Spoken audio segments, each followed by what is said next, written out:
RS भट्टी के बाद आलोक राज ने डीजीपी का पदभार विधिवत तरीके से कल ग्रहण कर लिया और पदभार मिलने के साथ ही उन्होंने पुलिस महकमे को एक संदेश दे दिया है। उस संदेश के जरिए बताया है कि ये 6 चीजें आप में होनी चाहिए और आप इसके ऊपर आज से काम करना शुरू कर दीजिए। उन्होंने उन 6 चीजों की विशेषता भी बताई है और बताया है कि ये 6 100 हैं। मतलब ये जो 6 चीजें हैं ये 100 से शुरू होती हैं और ये 6 चीजें आपके अंदर होनी चाहिए। क्या कुछ बताया है उन्होंने, उसी के बारे में हम आपको बताने वाले हैं, लेकिन उससे पहले मेरा परिचय जान लीजिए। मेरा नाम है रजत और आप देख रहे हैं जनता जंक्शन। जैसे ही नए डीजीपी आलोक राज बनाए जाते हैं, मीडिया से बातचीत करते हुए वो पुलिस वालों के लिए एक संदेश जारी कर देते हैं। मतलब आते ही वो अपना तेवर दिखा देते हैं कि अगर आपको उनके साथ काम करना है, मतलब पुलिस डिपार्टमेंट को ठीक ठाक से काम करना है, तो उनको इनकी बातों को मानना पड़ेगा, डीजीपी की बातों को सुनना पड़ेगा और साथ ही साथ उन्होंने जो संदेश जारी किया है उसका अनुसरण भी करना पड़ेगा। उन्होंने बताया है, 6 टिप्स दे दिए हैं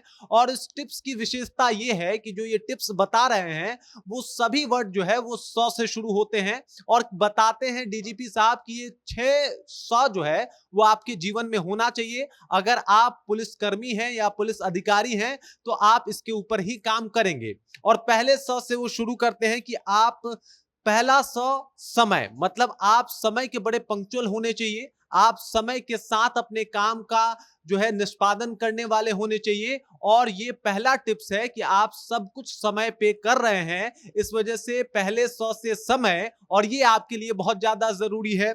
उसके बाद उन्होंने बोला कि दूसरा 100 है सार्थक। आप कोई भी काम कर रहे हैं उसका परिणाम क्या आ रहा है, सार्थकता स्वरूप आ रहा है या नहीं, या सिर्फ आप यूं ही झकमारी कर रहे हैं, उसका कोई भी पॉजिटिव तरीके से असर नहीं दिखाई दे रहा, तो इसका कोई मतलब और मकसद नहीं है। इस वजह से आपके अंदर सार्थकता होनी चाहिए। आप जो काम कर रहे हैं उसका एक रिजल्ट होना चाहिए और इस वजह से आप सार्थकता के साथ काम करें और इसी वजह से उन्होंने दूसरा 100 का मतलब सार्थक बताया।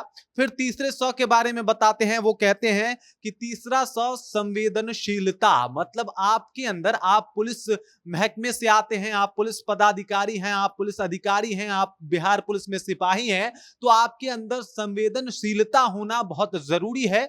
मतलब कोई भी पीड़ित व्यक्ति अगर आपसे बातचीत करता है तो उसे ऐसा लगना चाहिए कि आप उसे समझ रहे हैं, आप उसको समझने का प्रयत्न कर रहे हैं, कोशिश कर रहे हैं, आप उसके दुख से दुखी हो रहे हैं, तब जाके वो कनेक्ट हो पाएगा और वो आपसे अपनी बातें कह पाएगा, सुना पाएगा।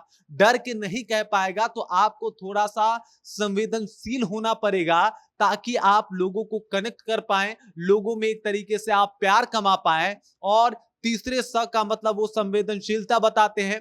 फिर आते हैं वो चौथे स के ऊपर और बताते हैं कि आपके अंदर संवेदनशीलता के साथ साथ चौथे स से सख्ती भी होनी चाहिए। मतलब जो गुनहगार हैं, जो अपराधी हैं, उनमें आपका डर होना चाहिए, उनमें आपका खौफ होना चाहिए ताकि वो आपके नाम सुनते ही डर जाएं। मतलब पुलिस का एक अपना खौफ होना चाहिए कि अगर कुछ गलत हम करेंगे तो बिहार पुलिस हमें बख्शने वाली नहीं है और इसी वजह से आपके अंदर थोड़ी सी सख्ती भी होनी चाहिए। मतलब आप अपराधियों के साथ, गुनहगारों के साथ थोड़े सख्ती के साथ आप निपटते हैं और मामले का निष्पादन करते हैं, ये आपके अंदर होना चाहिए। ये गुण हर पुलिस वाले के अंदर होना चाहिए।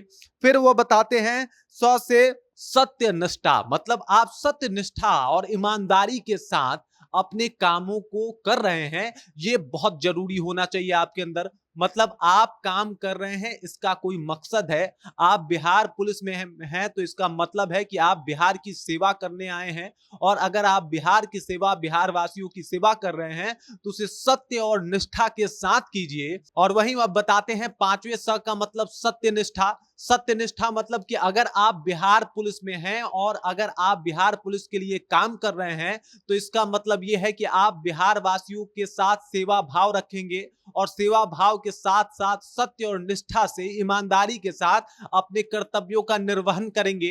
इसी वजह से पांचवें स का मतलब भी बहुत इंपॉर्टेंट बताते हैं आलोक राज और बताते हैं कि अगर आप पुलिस महकमे में हैं तो आपको पांचवें स पे भी गौर फरमाना पड़ेगा और ये काम भी आपको करने पड़ेंगे।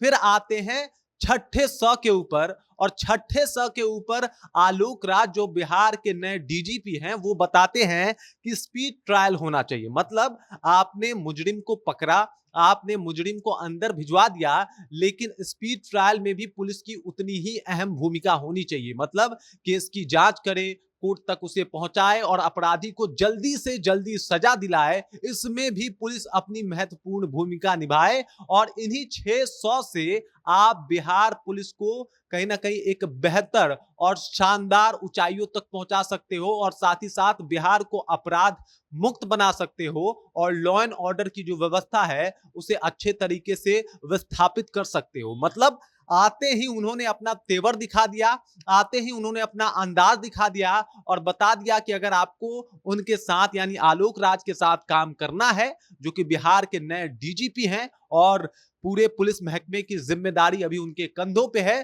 तो आपको उनके नियम के अनुसार से चलना पड़ेगा। उनके टिप्स जो इन्होंने 600 वाला बताया है उसको आपको मानने पड़ेंगे, तभी जाके काम बन पाएगा। बाकी आलोक राज ने जो ये टिप्स बताए हैं वो सुन के आपको क्या लगा? आपको क्या लगता है कि बिहार पुलिस में या फिर बिहार पुलिस के महकमे में अब बहुत सुधार आने वाली है, क्योंकि उनका तेवर और उनका ये शानदार टिप्स जो है वो बिहार पुलिस के बहुत काम आने वाला है। बाकी इससे जुड़ी हुई कोई भी जानकारी और आएगी तो हम आप तक लेके जरूर पहुंचेंगे। बाकी ये जानकारी आपको कैसी लगी कृपया कमेंट करके अपना विचार हम तक पहुंचा दीजिए। आप देख रहे हैं जनता जंक्शन और मेरा नाम रजत है।